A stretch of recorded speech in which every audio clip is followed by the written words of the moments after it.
Welcome to the Kings Beat podcast. I am James Ham, Kings Insider for ESPN 1320 and the Kings Beat. Joining me today, we have Fox 40, Sean Cunningham. Sean, how are you? I'm great. Raise I'm a candle fantastic. if you got it. Raise a candle if you got it.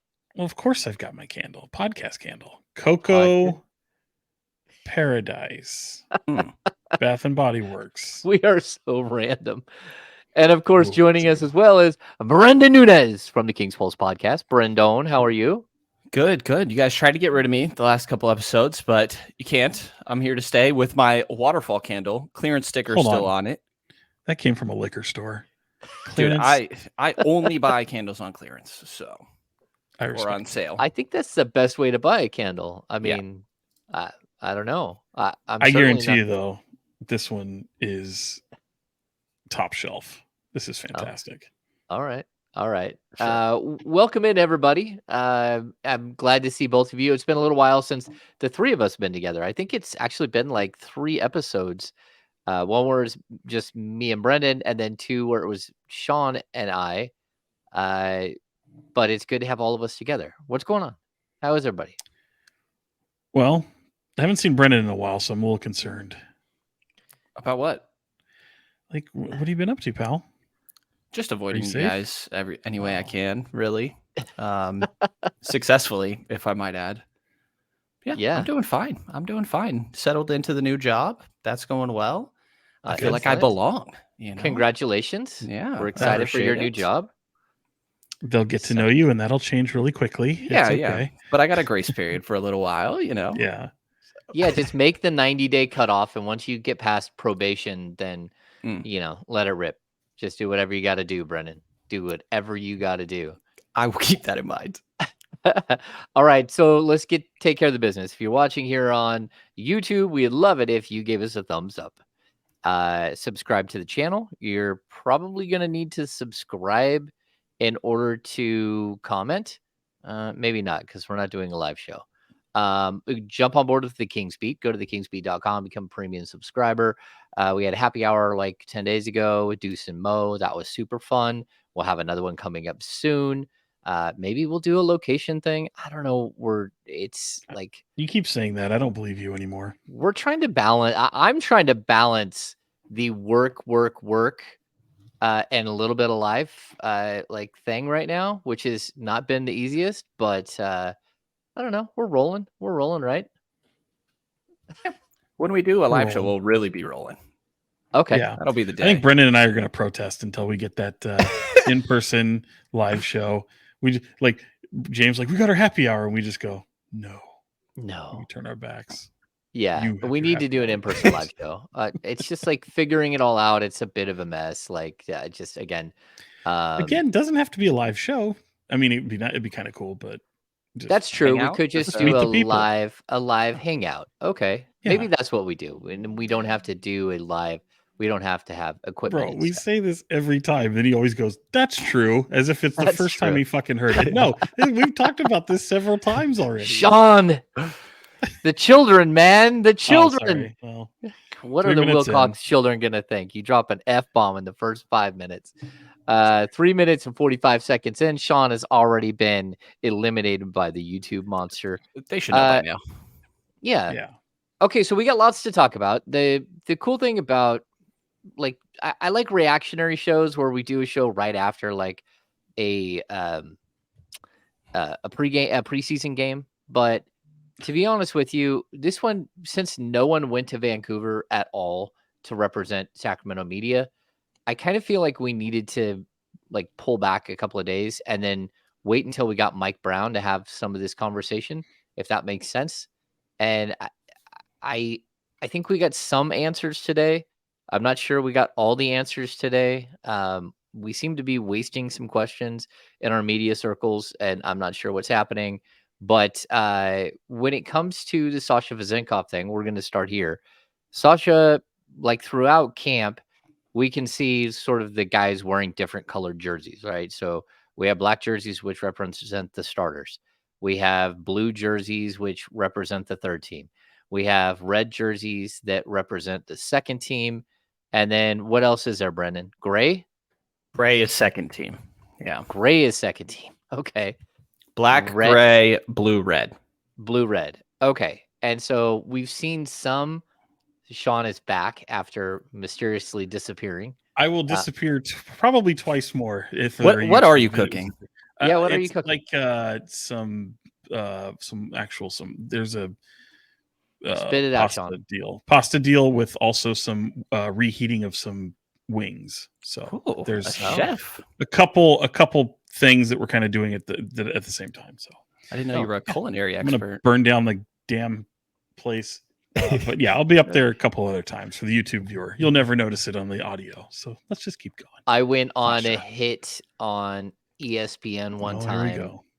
And I was also, before the hit, I was making a grilled cheese for my son. I got totally caught up in everything.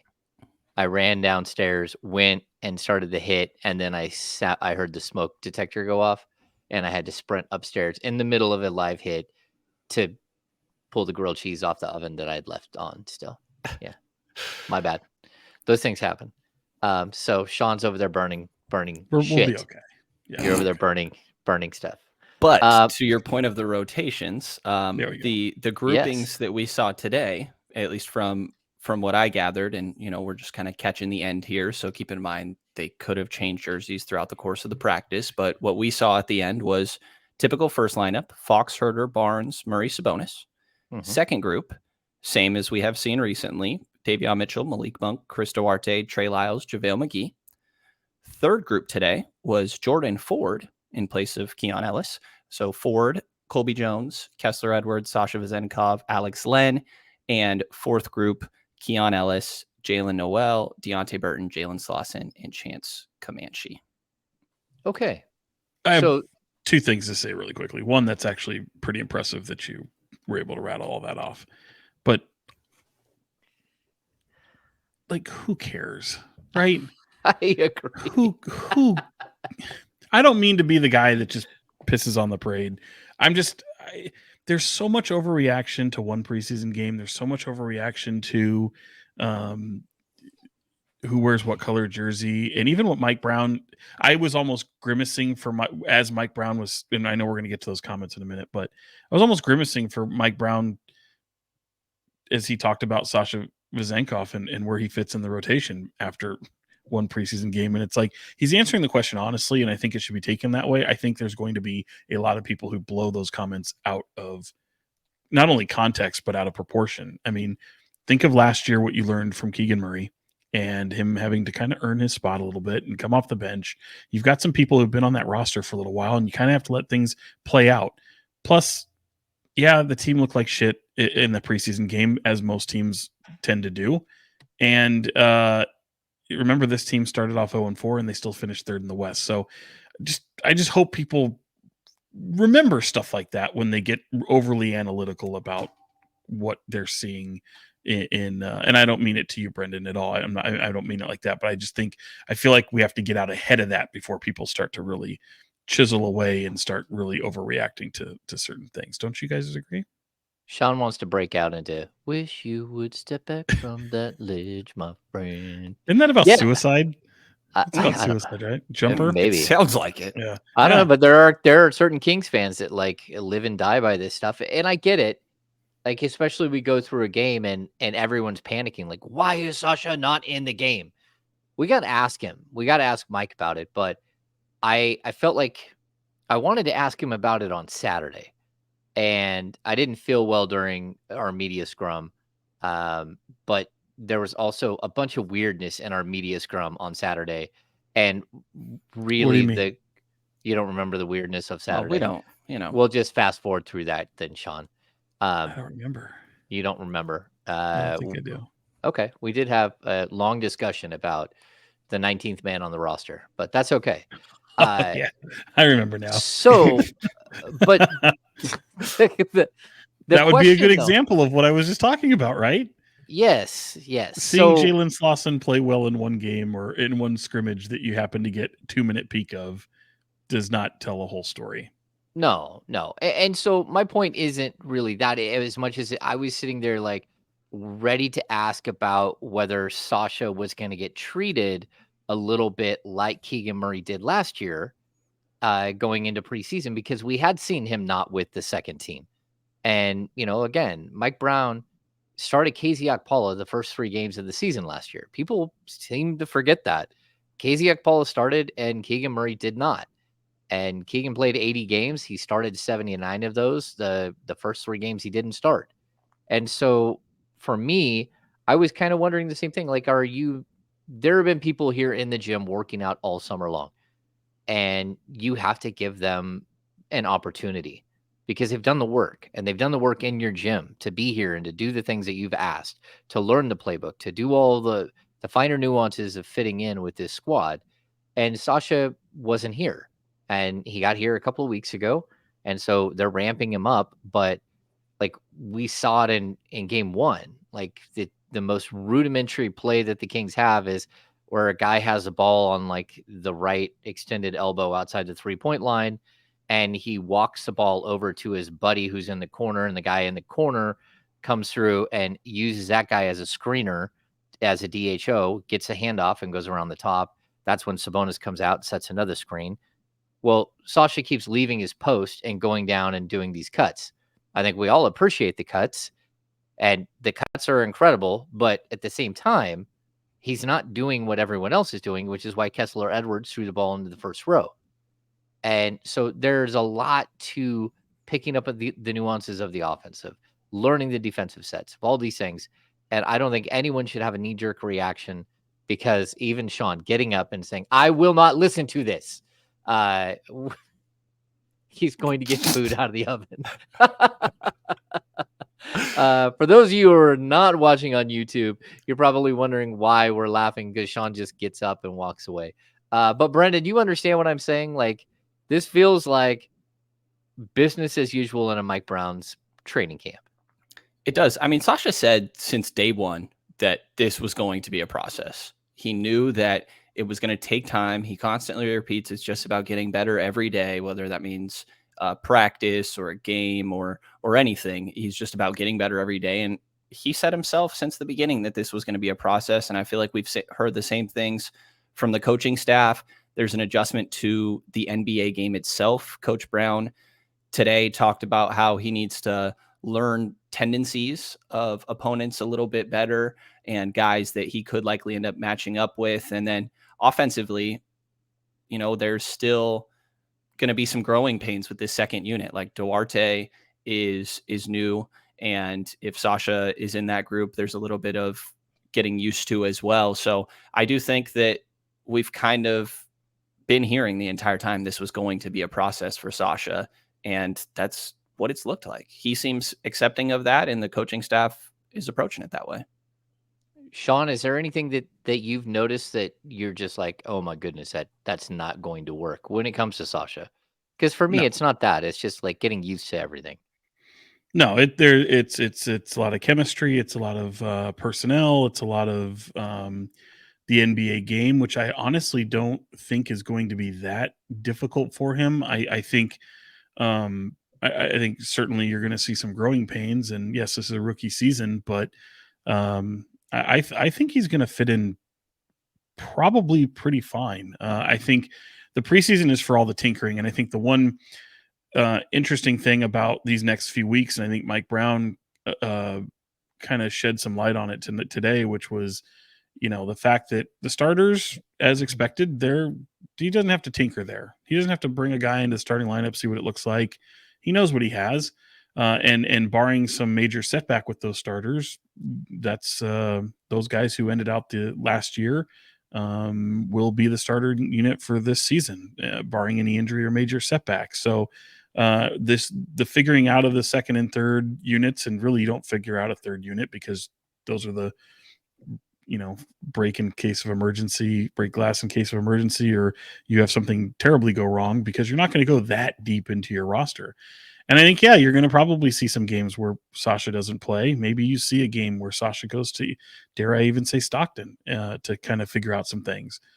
But the overarching theme here is it's going to be development for him. I think he can do both because of his experience and because of his maturity as a player and as a human being. And he's incredibly bright. Like his basketball IQ is pretty off the charts, it appears. So I don't think the Kings front office, coaching staff, or even his teammates look at him and go, oh, he's a lost cause, or, oh, the training wheels are going to have to stay on for a long, long time, or he's going to have to be brought on slowly. I think it's just a natural progression of, while he learns, you might have some people who are a little bit further along, but you just let things kind of take naturally. And as everyone saw, he can shoot the hell out of the ball. But it's more to that. You have to do a little bit more to that. And there's a big focus on defense and physicality and transition defense and, defending without fouling. And there's a lot of details that are going to have to be picked up along the way. And I'll just add that Coach Brown was very black and white with his units in this game. It was mainly first guys playing together, second guys playing together, third playing together, fourth playing together. And there was some overlap. Like there were a couple minutes, Sasha, Trey, and Alex Len all shared the floor. But it's not going to be that black and white in the regular season. It's not hockey subs. Yeah, we're not going to see line changes. I totally get what you're saying there, Brandon. And Mike talked about it today. He said there's going to be times where the second unit is Fox and Malik, and he just kept going. He was like JaVale McGee and Keegan Murray, and maybe it's Kessler Edwards. Like, you have no idea. He's like, there's going to be different combinations, and what you're seeing right now is the first five are playing, and then the second five. And I thought he left the second five out there a really long time because he didn't like what he was seeing, but he wanted to see them play through it a bit. So they ended up playing like a 13-minute stretch together between the late first and early second quarters. And they gave up an 8-0 run to end the first quarter and then got eaten alive in the early second quarter. And it was like, holy cow, this group is not playing well. And they were doing some weird things, which, like, I don't know about you guys, but it made me like scratch my head. Like, what is JaVale McGee doing out on, like, basically trying to be Domantas Sabonis, but he's not doing the DHO. He's trying to like throw bounce passes to cutters. And I'm like, what is happening? Like, we don't need the Shacked in the Fool like version of this experiment. We also don't need to see Dwayne Dedmon. If you remember Dwayne Dedmon's first game, I think he had 6 turnovers for the Sacramento Kings and did this exact same thing. So we got to get past this, whatever's happening there. But that second unit, I think it's going to morph. It's going to be different at all times. And like, I don't think we know who it is yet. And I'm a little surprised that we're still seeing so much Trey Lyles and JaVale McGee together, as opposed to one of those guys being, like either or. And it's a get thing on. It's get stuff on tape, against some opposition, and that's why the preseason opener and I would imagine they're going to go into this game pretty similarly, which is they want to make sure that everybody plays. Obviously the Jeremy Lamb move happens and he's gone now, but everyone's still healthy. And I think they're going to try to get everybody into Wednesday's game against the Lakers as well. But those next 3 games will start to look a little bit more tightened up. I would hope, at least, and that's what we saw at least last year with Mike Brown and kind of his system and his philosophy for preseason contests. So I think it's really, really tough to get an accurate read when you're playing 20 people, because even those minutes are so much more magnified. Whereas, let's just use Sasha for an example, since we were talking about him.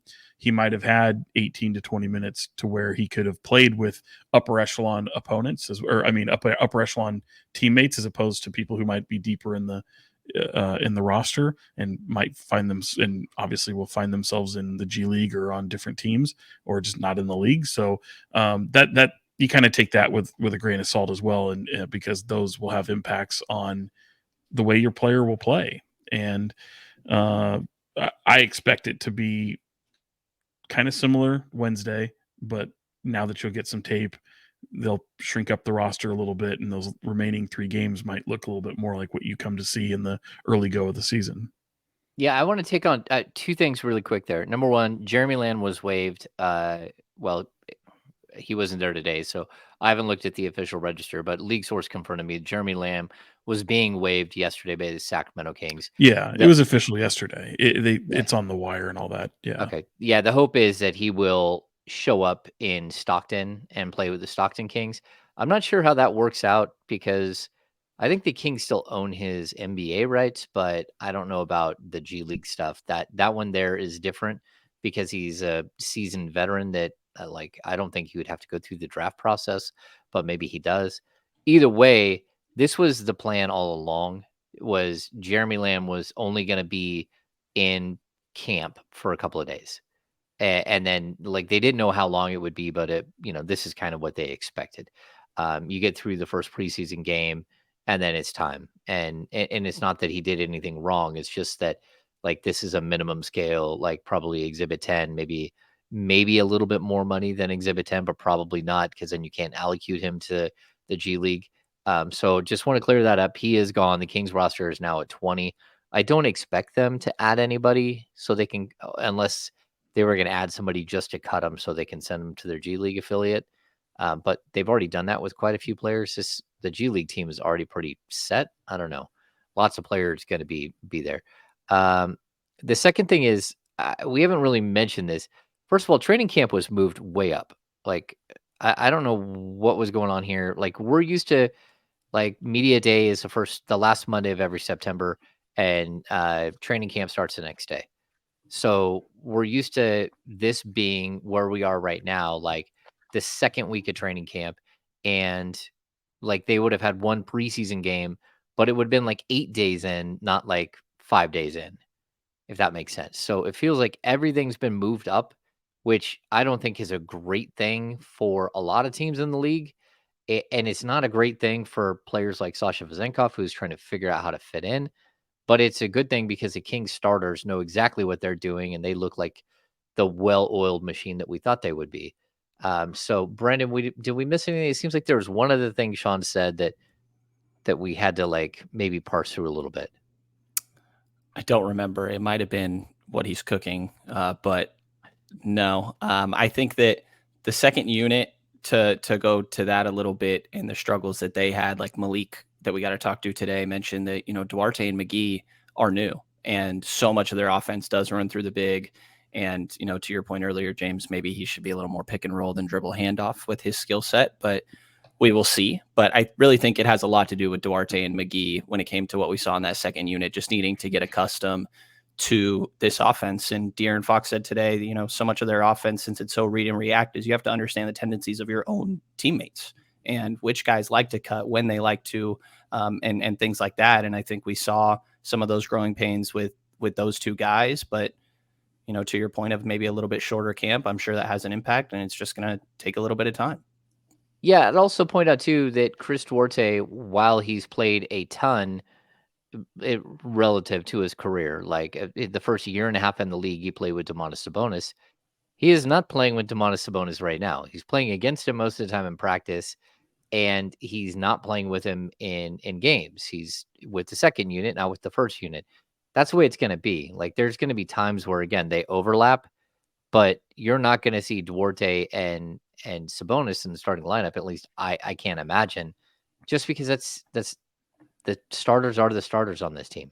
The guys who finished the season last year, they're going to start this season until someone says that they can't do something right for a prolonged period of time, and Mike Brown has to choose a different route.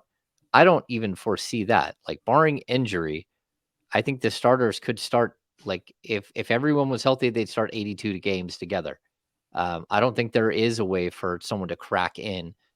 Maybe I'm wrong there, but I think that kind of puts the onus on a guy like Chris Duarte to figure things out with JaVale, figure things out with Trey Lyles, start building chemistry with that second unit, because that's really where his opportunity is going to lie, at least early in the season. I think a chemistry we have seen in that second unit pretty early on is JaVale McGee and Malik Monk. It was a pretty obvious connection. What is that from, by the way? I missed this. Okay. The jersey numbers. The jersey number. So Malik goes, yeah, see, I'm number 0 and JaVale is number 00. And JaVale said, what does that mean? That means, I think he said, oh, either that or ooh. One of the two. Yeah, that was him on media day. Not a great line from Big Daddy Wookie. All right. Sorry, Big Daddy Wookie. Oh, no. You heard me, Sean. Can you explain that and repeat that? Basketball Reference is my full explanation. That's where we learn about things like Shavano. And the fact well, that no, Shavano, that's his real name. Well, I know. What are you talking about? Did you know his name was Shavano before? Yes, Shavano Rainier Healed. I knew it on draft day, and that's why I was like, why does the guy go by Buddy? Because you've got the coolest name ever, and you decided to go by Buddy, like the elf. Like, why did you also not catch that he was a year older than he actually said he was? Well, that part was a little harder to figure out, but I'm sure. What was it again, Brendan? Something about a Wookiee. Big, not his real name, but Daddy Wookiee. Is that what you I said? would like you to ask him that, or where the origin story of that came from, and if he's familiar with it. I will. Okay, ask him if he'll also do the Wookiee noise. No, that's a little too far. He might. He might do it. Yeah, I would like to see it. Yeah, but the pick and roll duo of him and Malik, I think that's pretty obvious coming into the year that there was going to be some potential there. You know, Malik likes to throw the lob. He's really good in the pick and roll. JaVale McGee's tall, long, athletic, and able to go up there and convert lobs and put the ball through the hoop from the dunker spot. So, you know, a lot of guys seem to be pretty optimistic about that. I still think there's going to be some very erratic moments. You'll get a lot of highlights with that duos, but probably a decent amount of blunders too. It's just about getting more of the former than the latter. But, you know, pretty early on, we saw, I think right away, they ran 2 pick and rolls and converted on both of them. Yeah, I think we're going to see a ton of pick and rolls. Mike Brown talked about that today at practice. He said that Malik Monk is either the number 1 or like in the top 2 or 3 best pick and roll guys in the league. And Fox said he's the best. Yeah, I mean, and you see it. Like I watching him and Domas work last year was terrific in the dribble handoff. With the 2-man game that they have is very, very effective. I'm not as high on the JaVale McGee side aspect of that. I don't know that you can run the same action a lot. Certainly the pick and roll, you saw it, but you also saw it kind of stumble at times, as Brendan alluded to. Like, but I think it's so much more impactful with Domas there, obviously. The two of them, I have utmost confidence in running that in that 2-man game. I don't know that, you know, running McGee that way would be the answer more times than not. I just feel like getting him involved on the offensive end, even if it's just getting the ball in his hands once or twice with the great ball movement that I think that they showed even in the preseason opener, I think that could even be even better. But just getting him active around the basket, I think, is where you have success with JaVale McGee. And I think Malik, because of the attention he draws, I mean, shoot, even if it's a floater that gets up there and doesn't convert, I have confidence that McGee can finish. Yeah, I'm with you. Like JaVale as a lob threat can be elite. Like he's a lot of fun to watch in the air. Like he's a guy who, like, throughout his career has been a highlight reel. Now, like, how does it all work? I'm still not sure that I understand how all of these pieces are going to fit together. Like, is that a real pairing, the Trey Lyles and JaVale McGee pairing up front? I'm not sure. Can Sasha Vezenkov play the 3? Because we saw that for a long stretch, and that again, like, opens another wrinkle to this game, like, and even more questions. If he can play the 3, what does that mean for Chris Duarte? Like, there just seems to be a lot of players, and Mike Brown still has a lot to figure out. Like, how do you put all these things together? Because it's not going to be line changes. It's not going to be like, okay, new 5 guys. It's going to be this whole fluid, mixing guys in and out throughout the first, second, third quarters. And I want to see how they all work together. But I'm still I'm not 100% sold. I think, which is what you were saying, Sean, that we're going to see JaVale McGee like 82 nights this season.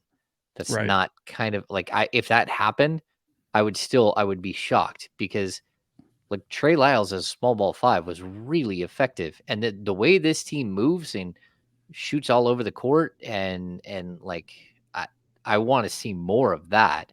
I don't know that you're always going to need like a rim protecting shot blocker that has limited range and limited, playmaking offensive skills outside of being a lob threat. Let's see. Duarte came out and had a really rough game. 0 for 6 from 3. I think he had 4 fouls. He was fouling it like nonstop. It felt like he had a couple of really suspect turnovers. Is this just a guy who played limited minutes last year because of injury and he's trying to find his rhythm? Or is it because he's on a new team and he just hasn't learned anybody yet? Or it's just a bad night? What were you guys' thoughts on Duarte? Probably really all of the above. Like I don't take too much from it. I think that there definitely is an adjustment to playing in the system. Again, especially offensively, very read and reactionary. And, when one guy does this, then you do this, but that's not exactly planned. It's just if you see them move, then you need to know that that's what comes next. So I think it's just going to be a little bit of a process. I think there were moments where he was maybe a little dribble happy. Coach Brown mentioned today that he thought a couple guys were a little dribble happy. And I think that Duarte's prone to doing that sometimes, but I mean, I don't really worry. Like, I don't, it's preseason game 1. I think the only thing I looked at was I don't remember him on the floor with Domas. Maybe it happened. I watched. I didn't watch the game live because I was at the 49er Cowboys drubbing, and was able to watch the game last night. And I don't recall seeing Duarte and Domas on the floor at the same time. And I think that's obviously where he's most comfortable, but he's going to have to get beyond that. He's going to have to be, build some of that chemistry with other people. And realizing that, I just think last night or the preseason game in Vancouver Sunday night was just a really colossal failure of a night for him. It wasn't good, and it's probably a tough one to go back and watch for him as well. So the good news is he gets to play Wednesday and kind of erase that memory and hopefully put some good stuff on film. Yeah, I want to go down like Duarte was probably like I did the good, the bad, and the ugly when it came to our show on Monday when I was on the Insiders with Kyle Batson, and it like the good, like we need to highlight there was good in this game. The Kings didn't play well overall, but I thought the first team was like it was like holy cow, look at this thing work, right? And we talked to Mike Brown today about some of the nuances that Jay Triano has thrown into the offense. And even I think Malik had some things to say about it. Just the cutting, the off ball stuff. It was amazing to watch. Like the two-handed dunks in the middle of the key from Keegan Murray. Harrison Barnes got loose like 3 or 4 times in this motion offense where these guys, they're literally getting the ball underneath the basket for like a 95% like makeable bucket. So I thought that was really interesting to watch. I thought the offensive flow of the starters as a whole, like again, Keegan and Harrison were like the stars early on, but it just all looked right in from what I was watching. Did you guys see sort of the same thing with the starting unit? Yeah, I thought there's not a whole lot to pick apart. I think really with them it was maybe not as fast as they want. I mean, you could hear Mike Brown just screaming and screaming and screaming for them to pick up the pace. I thought it was interesting because we talked about the line changes, and when they did make the subs, you got to see Davion Mitchell and Malik Monk play with some of those starting members of the starting unit, and I thought Davion was really intent on picking up the pace. I thought he looked very aggressive. There's not, I mean, aside from them missing shots and just really poor transition defense, there wasn't really anything that made me question or go, oh, that could be a concern. And again, it is one preseason game, but just wanting to see guys look somewhat cohesive, not get hurt, and be able to, look like a little bit of what they looked like last year was really all I was looking for. I think Keegan was easily the biggest positive for me. He did his typical 3-point shooting. Well, I guess he only went 1 of 5, but he had a gorgeous one that he made coming off a DHO off balance and all that. And the 3-point shooting is going to be there. That one was incredible. He looked off balance. I remember him hoisting the first time I saw that, because I actually saw that on a highlight. And I remember him hoisting that, and it made me go, whoa. Even before the ball went in, I was like, is that the type of shot we're doing now? That was very confident. Yeah, that was ambitious. And that's the only triple he made of the 5, but then he went 4 of 5 from 2. James mentioned the 2 dunks, which I thought were great to see. He had a really nice lefty finish off the glass over the big, and he had a floater in there too. So I thought the floater, I was like, what? It's a little different. There's been a lot of talk about him putting the ball on the deck a little bit more, being more aggressive, more confident. There was one play after a timeout that they had him be the one to bring the ball up the court. And De'Aaron joked today that he told him, you better not let Pascal Siakam take the ball from you at half court again, which I don't think Pascal got the steal, but he made him pick up the ball. And yeah, so I thought it was pretty encouraging, the moments that we saw from Keegan. And as Sean pointed out, I thought Davion played extremely well too. He knocked down 2 triples. The shot has been a big point of emphasis, worked with Steph Curry and his shooting coach throughout the course of this offseason. And he's really been working on that. And if he can improve that a little bit, then I think we could see a lot. He knocked down 2, and he only knocked down 2 or more 15 times last year.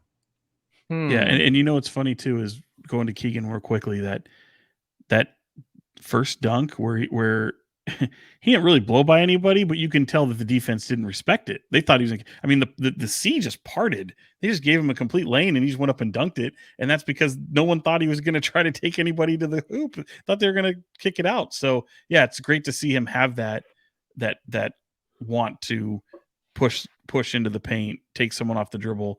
And it'll be interesting to see if they crowd the paint next time, what happens then. Because I think he is adding that element to his game, and that'll be incredible if he does. Yeah, I think watching both Barnes and Murray splash to the hoop, and then, I mean, they were just like doing their standard run through, and then basically like they're right there. Like they just stop and like, all right, give me the ball. Like it's a really, really interesting wrinkle because there is a reactionary piece to it. What a defense does to slow that down is they start, tightening up around the basket, which will open up things on the perimeter. So it's going to be a pick your poison type thing when it comes to the Kings offense this season. And I think that they're going to be, if they're not equally as good to last season, it's only because that was the highest rated offense we've ever seen in the NBA history. I think they'll be close to that. Like, I don't think that they will take a step back. Now, whether there are other teams that take a step up, like maybe, like, we can talk like a comparison in the NFL, like the 49ers offense is just so incredible right now, right? We're watching them just demolish everybody. They put up 30 points on every single game for 5 straight games. But I think it's also like 8 straight games overall. But that doesn't mean that the Miami Dolphins don't show you something every once in a while that you go, oh my gosh, I can't believe I just saw that. So, I mean, that's a team that put up 70, but have the fastest players in the NBA. I mean, in the NFL. And that's where, I mean, like the Kings could be equally as good as they were last year offensively. And there could be someone who's better. You just don't know. Like whether it's the Bucks, whether, whoever it might be, the Suns, like these high powered offenses that might be out there. Let's see what else of the good. Well, I think we cover most of the good. I agree. Davion Mitchell was excellent. I thought his 3-point shot was crisp and looked confident and didn't have this big loop and didn't have this weird like trebuchet like buildup. Remind me of Tyus Edney. What happened to him there? Like just took way too long to get off and everything else. They fixed a lot of that. I thought that was spectacular. But then we have the bad. The bad to me, I think for starters, like Chris Duarte was bad. Like he did the second unit as a whole, they were bad. And then I would also say like that's a lot of chemistry. The rebounding issue was really bad. And the fouling playing defense without fouling was probably as big an issue as everything. Am I missing anything? Transition defense. Oh yeah, well that's ugly. That's ugly. Yeah. And you got, I mean, honestly, the transition defense, but you got a little pushed around a little bit. I think, Toronto was very physical, and I think the physicality was kind of sorely lacking. I only mention that because you want to see things different in the regular season. I don't know that you're going to see them show their hand in the preseason because obviously you don't want to get hurt and you don't want to these games don't count. I get all that, especially coming from your A guys, your starting 5 and maybe your 1 through 8 roster players. But I hope that wasn't indicative of what you see. And again, I don't want to take too much out of the preseason, but I have heard, even though we haven't seen a lot of it and we haven't seen much of training camp, I have heard that the physicality is showing it like a new sense of life with this team. But this goes back even to Dave Yeager, Luke Walton. Can you get guys to be physical, to defend and defend without fouling? And that is always the toughest part. So sometimes physicality leads to a lot of fouls, and that's the part they're trying to clean up. Yeah, I think that's going to be an adjustment, right? I think we're going to see a lot of fouling early on just because of the emphasis of physicality. I think the transition defense was really bad last year too. So that one was a big takeaway for me because it's like, okay, this is the same issue that you had before. And honestly, I don't have much optimism that this team's going to be that much better defensively. It's the same core.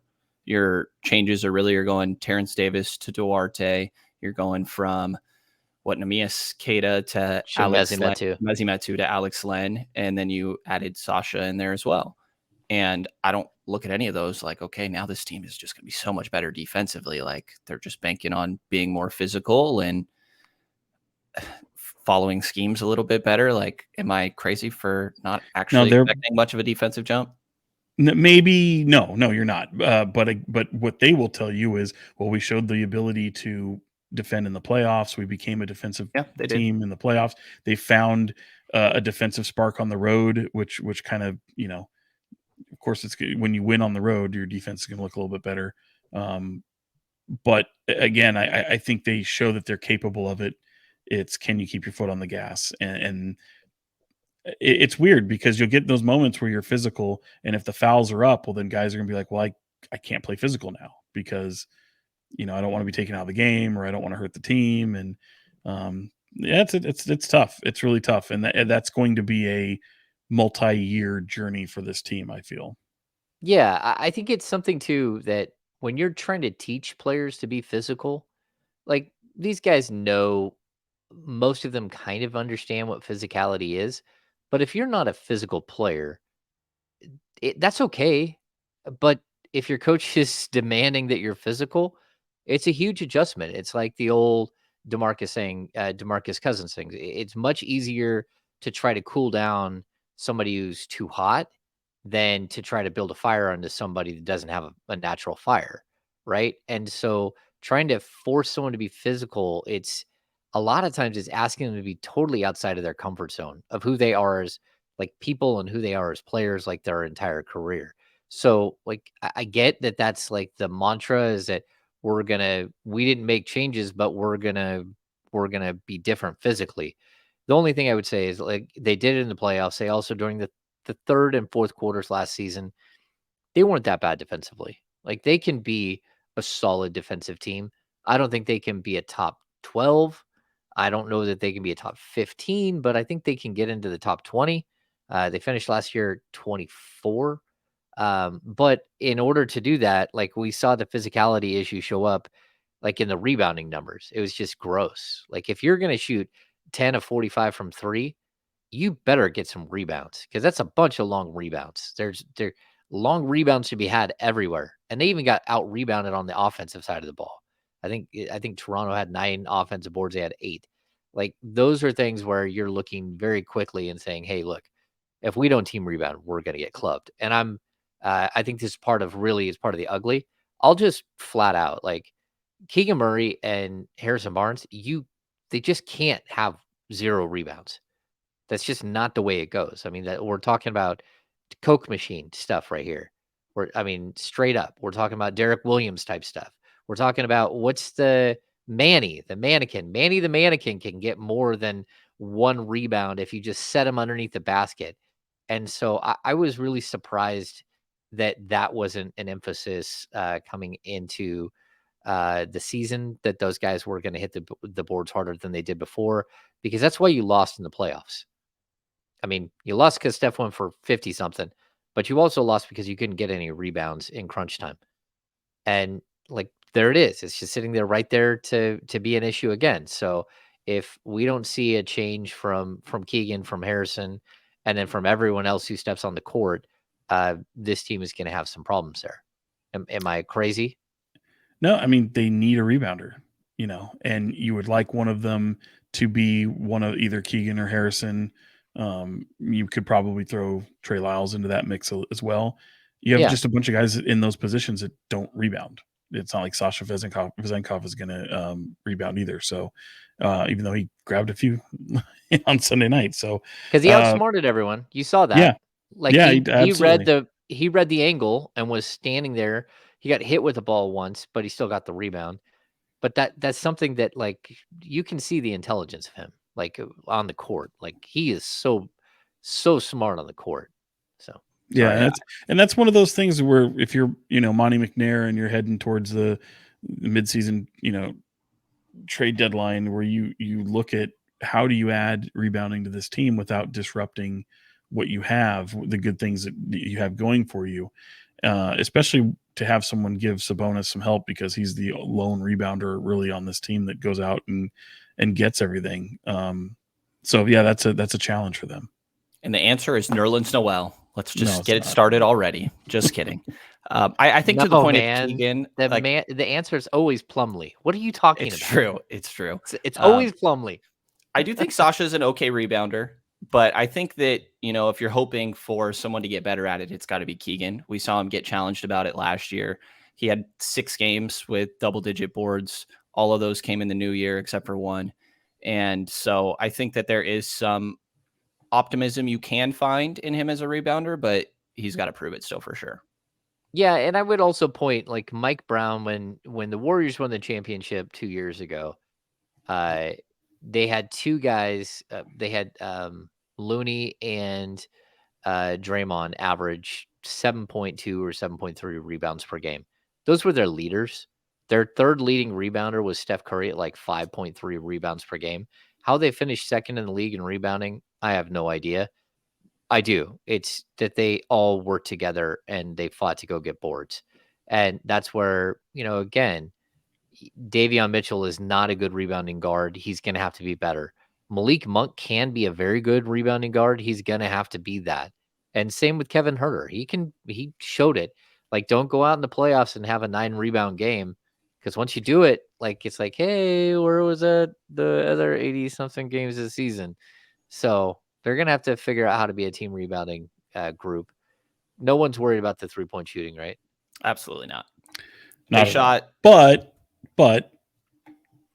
that game, you probably could have started to do, like, when it's not falling, sometimes you kind of want them to do some other things, right? Something else other than 45 shots. Yeah, but they want 40 shots a game, right? I mean, that was last year. That was the kind of goal for them, to put up 43s a game. Having 45 just falls in line with that.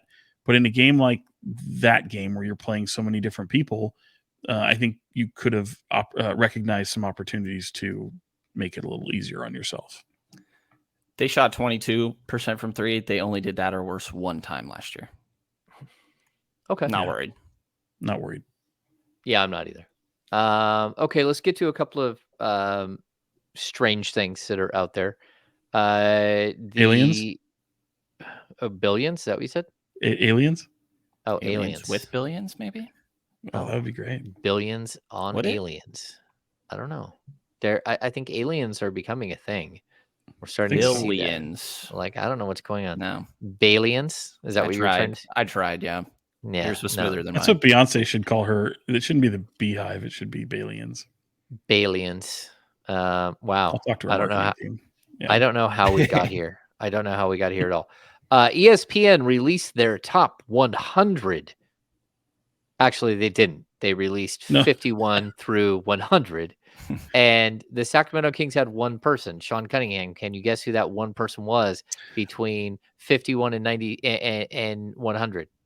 I actually have not seen the list, but I'm guessing it's either Domas or Fox. They're top 50. Of course they're top 50, bro. They're top 50. We're talking 51 through 100. I thought the disrespect from ESPN might have had one of them in the 51 to 100 category. Okay. No, this guy was closer to 100 than 50. I'm gonna say Keegan Murray. You know the answer? You know the answer. Yeah. I do. Malik? Harrison Barnes at number 96. Yeah. No Malik Monk. No Kevin Huerter. No Keegan Murray. Who's the third best player on this team? That's Keegan Murray? Question mark. I still think that's a question mark. Yeah, because it varies. It's not consistent enough. If I was to say right now, in my opinion, it's Malik Monk.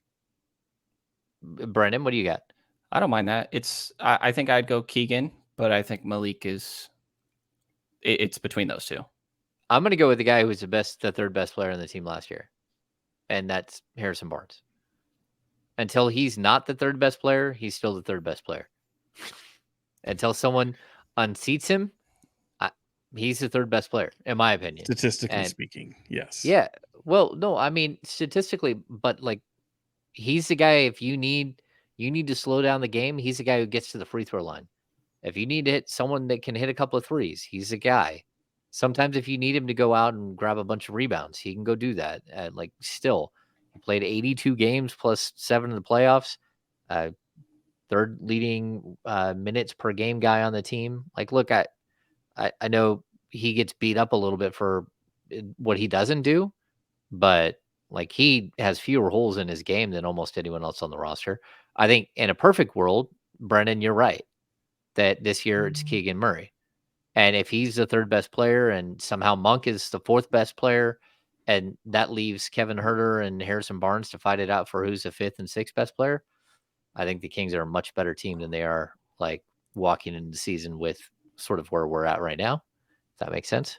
So, is that disrespectful that Kevin Huerter isn't on the list, even though he averaged 15 points a game and shot, I don't know, what he shoot, 41% from three, and Austin Reeves is number 56 on the list, who averaged 12 points per game? Or is this just your standard ESPN bias?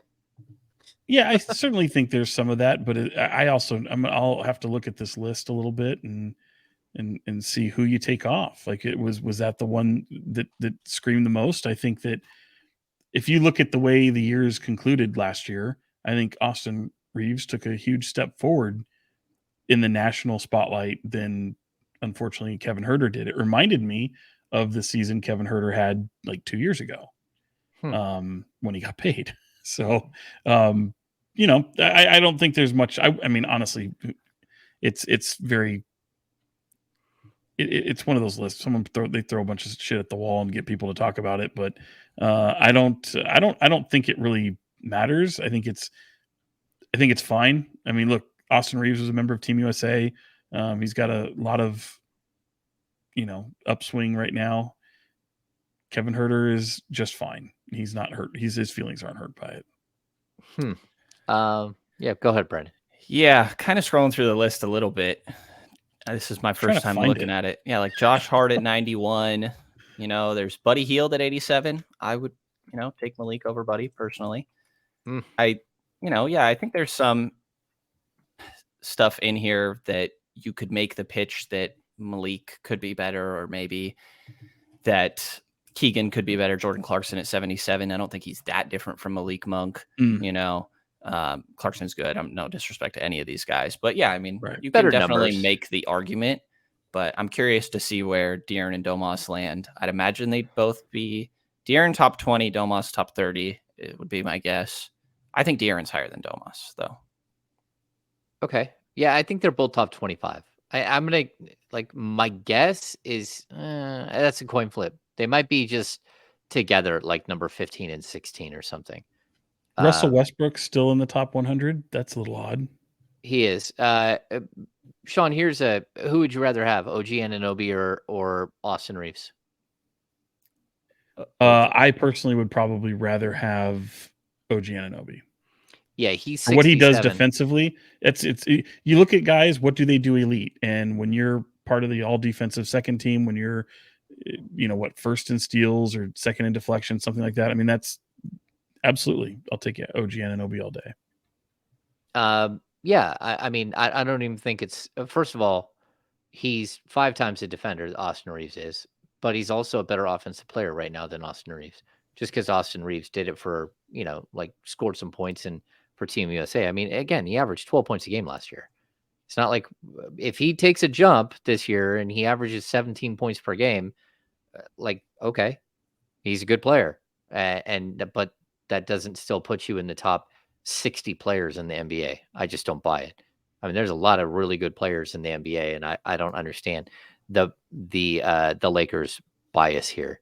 I'm intrigued. I hope that they release 100 through like 450. So that used to be the thing. We would actually when I worked for ESPN, we'd all vote on it. So there was like 130 of us that would have to turn in all of our votes on where we rank everybody. You'd have to go through and move guys around and write an entire list and then put it in. And then they would basically like aggregate all the lists, like build out where they average and like drop them in to a giant, 450. And then we would start backwards, like from 450, and they would do 50 chunks all the way down to 1 through 50. And that sounds like a waste of time. That sounds like it'd take forever. Yeah. It's just... Imagine being the guy that's 450 and you open it. I wonder where I'm at. Oh shit, dead last? God. Imagine wow. If 451. Fair enough. You're not on the list at all. You're like, oh, what has happened?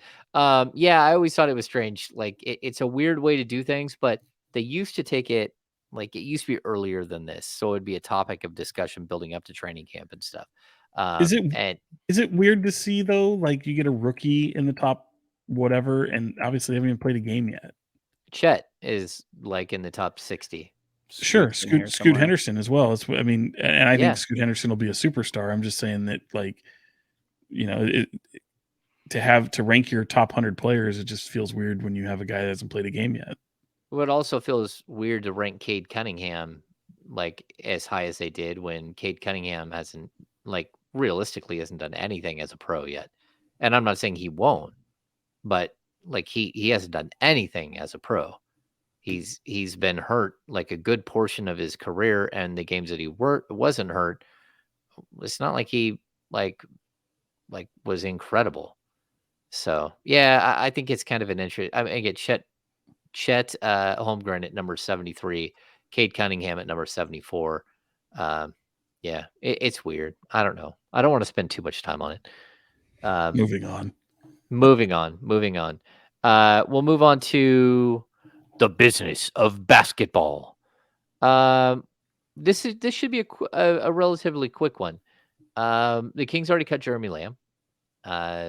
We've already seen sort of like who the starting group is, who the second group is, who the third group is, and who the fourth group is. Kings have one more roster spot to go. Do you think that, or who do you think makes the team? Is it Jalen Noel? Is it Noel or is it Noel? I was told Noel from someone inside the Kings, but I didn't ask him. Anyway, Jalen Noel. The pronunciation I had seen, because I was told also it was Noel, but I heard it's Noel. Okay.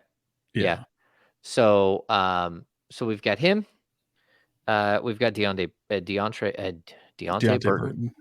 We've got Chance Comanche. And then who else do we have?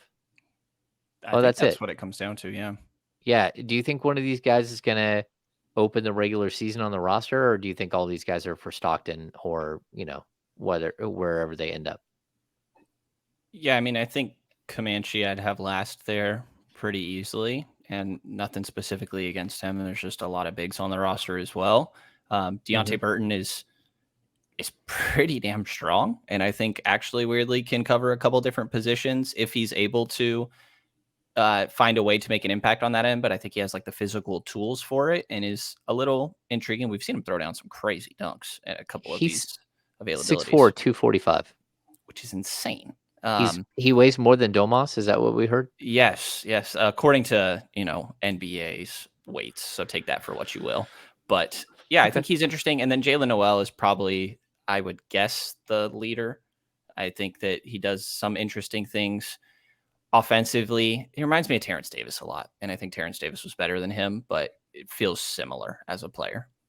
It could be none of them. Could be none of them. Let's see what camp washes out with other teams, see what, it's maybe they keep an open roster spot. I think they'll keep an open roster spot. Yeah, it'd be interesting to see if someone starts out on the team and they keep him around, like much like Burton, who was with the, had moments with them and last year, and keep him around camp. Obviously, it's going to be November before Stockton gets underway, I believe, right? Opening night for Stockton in November. So, yeah, we'll find out. I think like if they were going to keep one, I would have like my early money would have been on Noel.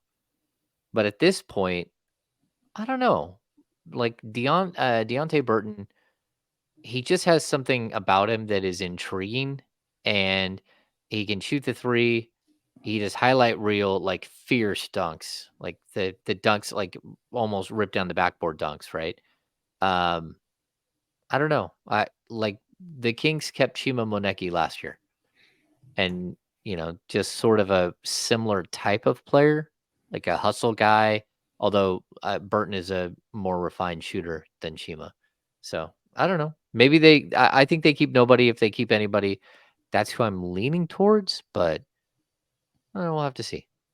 I thought your business of basketball was going to be your GM survey, where they I didn't labeled Jordi Fernandez still on the Denver Nuggets coaching staff. They changed it pretty quick. Yeah, they changed it despite being the number one choice for future head coach. Well, I think he's the number one head coaching option right now. Like if there's a coach fired during the season early, I would expect Jordi to get some traction there. And then this offseason, I don't think there's any way that Jordi Fernandez is on this coaching staff after this year. Like at what he's done with Team Canada and all that. I mean, yeah, I think he's the next in line. We do have some sad news. Our friend Michael Malone, head coach of the Sacramento Kings in the 13, 14, and 14, 15, started 14, 15. His father, Brendan Malone, the legendary assistant defensive genius, passed away today at the age of 81. So I want to send a bunch of love and support out to the Malone family. He wasn't here very long in Sacramento. Brendan wasn't. He did show up during Michael's first training camp when he got his first NBA head coaching job, and was with the team, I don't know, maybe a month, and then said, yeah, I gotta get home. I can't do this. But he always seemed like a cool dude. I don't know, talked to him maybe once or twice, but yeah, just so sending love out to the Malones. Outside of that, great name, by the way. Yeah, Brendan Malone, you mean? Yeah. Oh, not the Brendan. All of the above. All of the above. I got you. All right. All right.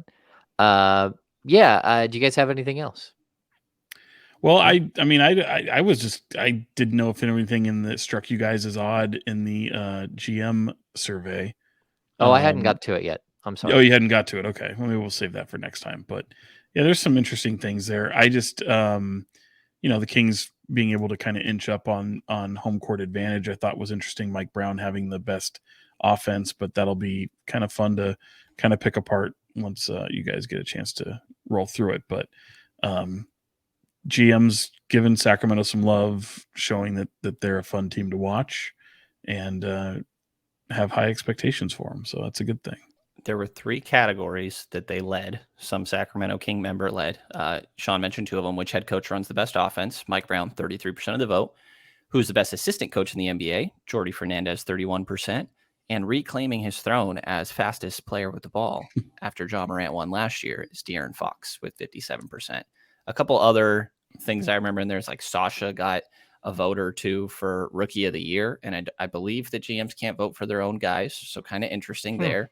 And he was like, it was just a tiny bit of the vote. But also Mike Brown was shouted out for which head coach runs the best defense, just at the end of it there. And yeah, that's all I'm remembering off the top of my head. The couple that Sean mentioned as well. But yeah. Yeah. I always like the GM poll too. I need to go through it. The one thing I did here, the Kings are picked to finish 7th in the West behind every Pacific Division team. Interesting. Which would put them in the play-in tournament. That's that's in the back end, the top end of the play-in tournament. I think that's what we're going to be talking about a lot throughout the course of this year is like just stay top 6. Yeah. Right. I agree. I mean, and that's I expect them to do that. I mean, like I said, I think that they can fall from 3. And I've said many times, I think they'll have more success than they did last year, even in the playoffs by even with doing that. But they need to stay out of the play-in tournament, in my opinion. And just to kind of clean that up too, because the way it would all have worked out 1 through at least 7 in that regard, just to kind of, it would be Denver, Phoenix, Lakers, Warriors, Clippers, Grizzlies, Pelicans, and Kings tied for 7th. Okay. Interesting. But Kings did, the interesting part is Kings did get 13% of the 4th place votes, and New Orleans only got 3% of the 4th place vote, but they also got a 3% for a 2nd place vote.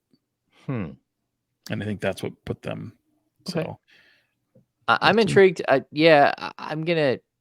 We'll do predictions later on, like right before the season starts. But right, I have a feeling this team's going to win a lot more games than people think they are.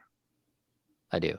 I think this is going to be one of those teams that sneaks up on people early on and picks up a bunch of early wins when other teams are figuring things out. So just my opinion. We'll get to it as we get closer to the season. All right, we're cranking things up here. That's the way it goes. Training camp isn't over, but everything else is in full force. It's just preseason. It's just a bunch of practice and preseason. Kings take on the Lakers tomorrow night. It is televised. I'm not sure where. Is it NBA TV? Yeah. Okay. I believe all of them from here on out are televised outside the stream. They are. They're all televised from here on out. I want to give mad props to Gary Gerald for calling the game. Nothing better than listening to Gary Gerald call a Sacramento Kings game. So if you watch the stream, that's what you got to hear was the beautiful voice of Gary Gerald, who will be back again for, I think this is season 39. I want to say.